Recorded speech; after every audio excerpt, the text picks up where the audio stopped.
AI says Jamaica's response to Hurricane Melissa deserves a C+. But that's not the real story, because what Jamaica just faced wasn't just another storm. It was a 185-mile-per-hour monster, the most powerful hurricane in the Atlantic in 100 years. A wall of wind that tore through the island, leaving 45 dead, over 200,000 homes destroyed, and an entire nation asking the same question: did we really do enough? Some say the government handled it well. Others say they failed the people who needed help most. So, I asked AI to give Jamaica a grade, not to shame, but to show us what went right, what went wrong, and what must change before the next storm hits. AI didn't start with criticism. It started with recommendations.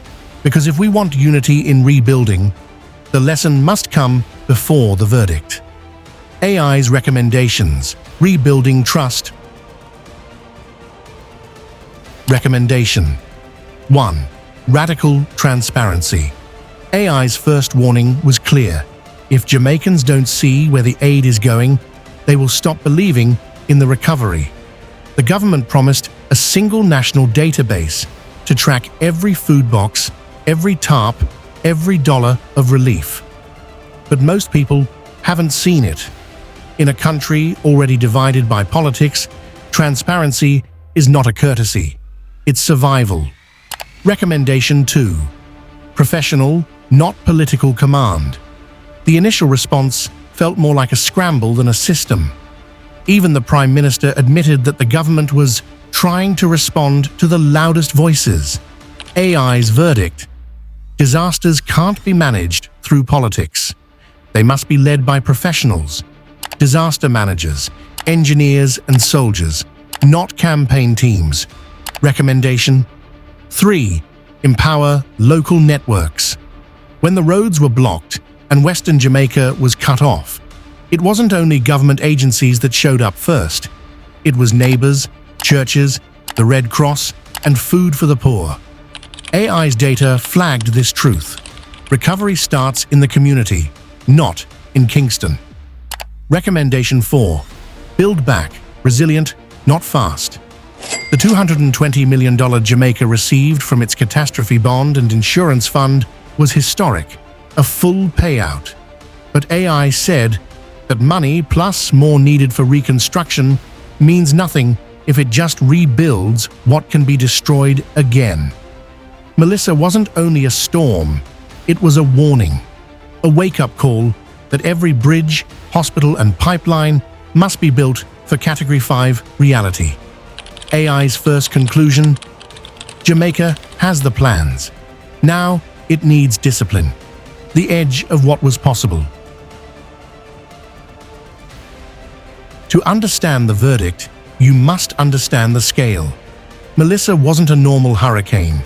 It hit Jamaica head-on, flattening St. Elizabeth, Westmoreland, and Hanover. Seismographs, hundreds of miles away, recorded their vibration. The storm pressure, 892 millibars, was lower than Gilbert's, lower than Beryl's, and close to the physical limit of what the atmosphere can create.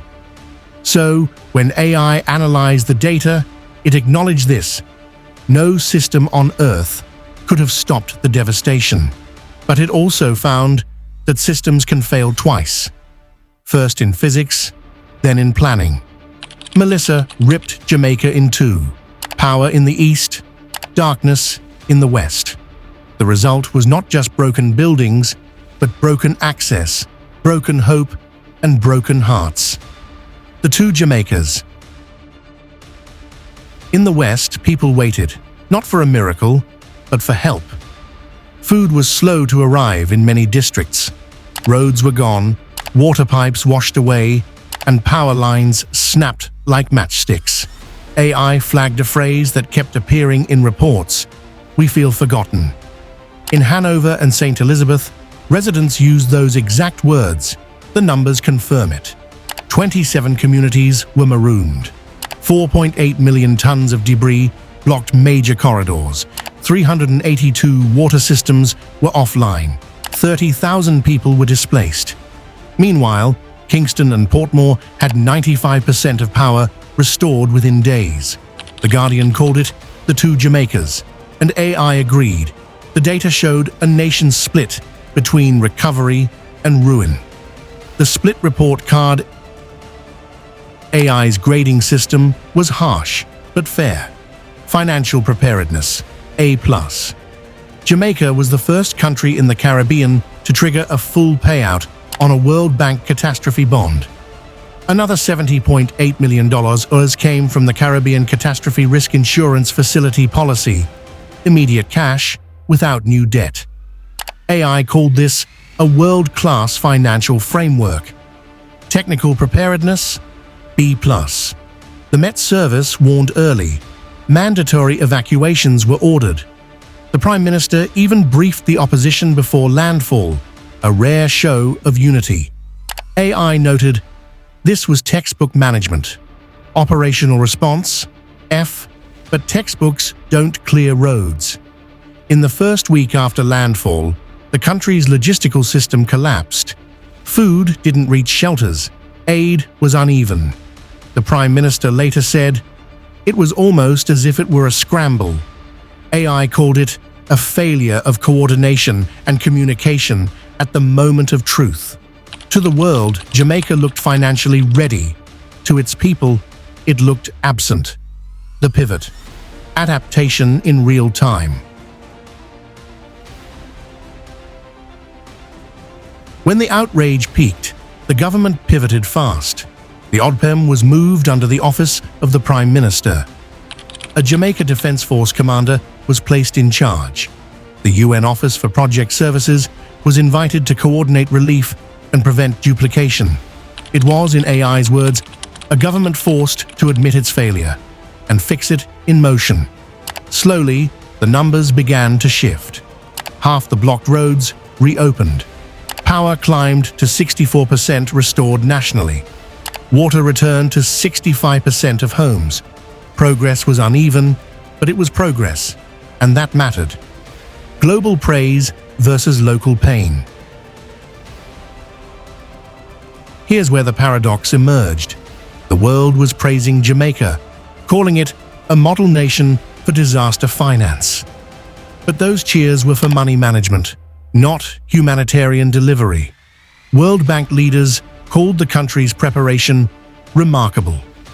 EU commissioners praised its resilience. But the same week those headlines ran, the people of Black River were still in darkness. AI put it this way: the world graded Jamaica's strategy. The people graded its empathy. Both were right, but only one of those grades will determine whether Jamaicans trust their leaders when the next storm comes. The final verdict. After processing hundreds of pages of reports, AI issued its final report card. Financial preparedness, A+, technical preparedness, B+, initial operational response, F, crisis correction, B, overall grade, C+, AI's summary. Jamaica passed not because the system worked, but because the people refused to let it fail. The real strength wasn't in the data, it was in the human spirit. In those who cleared roads with their bare hands, who shared what little they had, who refused to give up when the state seemed to vanish. That's what turned the grade from failure to survival. AI's forecast for the next decade is chilling. Hurricanes are getting stronger, faster, and deadlier. Every delay will cost lives.